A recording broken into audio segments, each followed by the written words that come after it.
Hi everyone, welcome to the channel. This is your Govindraj. In the previous video, we talked about the highlights of the Supreme Court judgment on higher pension case.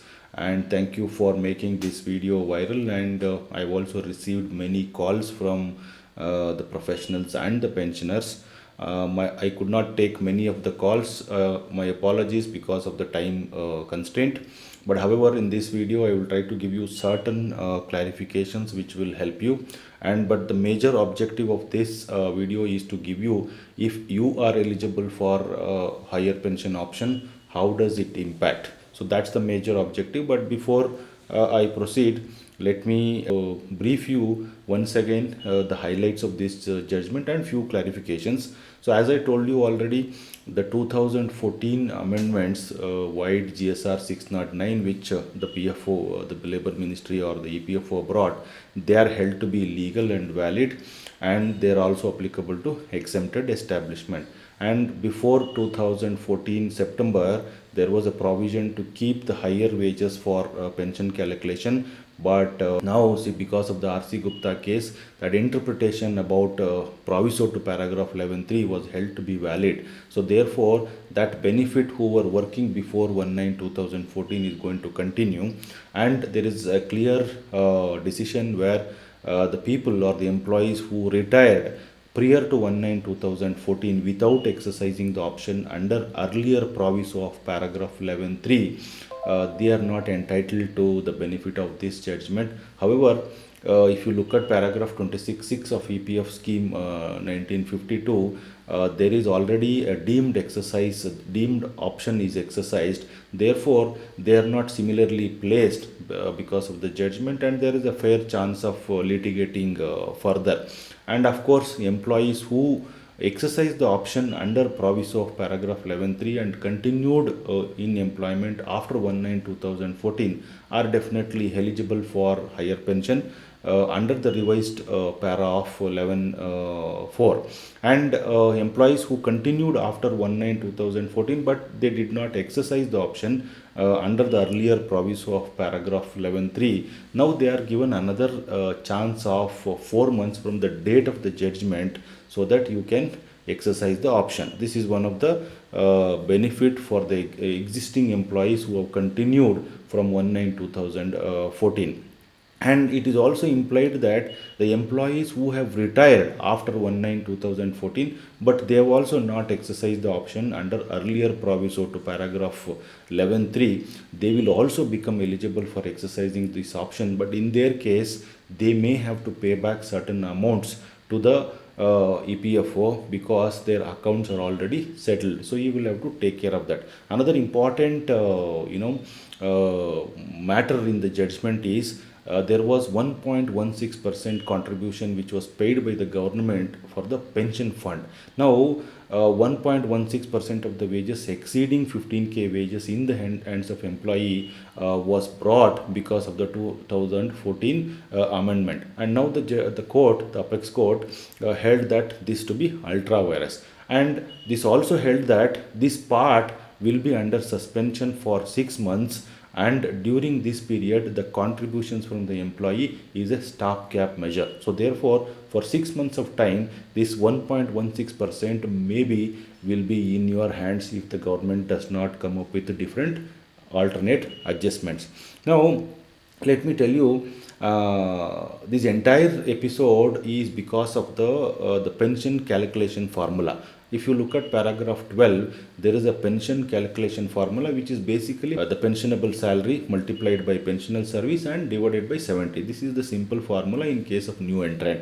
And in case of people who existed before this EPS scheme came into force, for them there is some kind of past service pension or something, but we will not get into it. But simply, this is the formula which is to be applied. And this GSR 609, which brought in 2014 from effective from 1/9/2014, what it did was it limited the maximum pensionable salary to 15,000 rupees. if you limit this 15,000 rupees and whatever the pensionable service you have, the maximum pension will not be too much. It will be 5,000 or 6,000 or maximum 7,000 depending on your pensionable service. But whereas this judgment gave an option to the employees who contributed on higher wages before 1/9/2014 and continued the employment to exercise this fresh option for higher pension within 4 months from the date of judgment, because there was an earlier provision to keep the higher salary for higher pension. Therefore, under paragraph, under proviso to paragraph 11(3), this option was there, which was omitted from 1/9/2014. So, therefore, the judgment gave this option for the employees who have continued from 1/9/2014, and they also contributed higher wages before 1/9/2014. Now, because of this, your pensionable salary will be average of 60 months actual PF wages if option is exercised, instead of maximum ceiling of 15,000 rupees. So therefore, this is going to alter your the maximum or the pension which you are going to get. Now, if you take one case under paragraph 12(2), in the case of superannuation pension for new entrant, suppose in the earlier case we take this, if without this option, if you calculate, maximum pensionable salary could be 15,000, whatever the higher wages you contribute, and suppose you have contributed 20 years of service.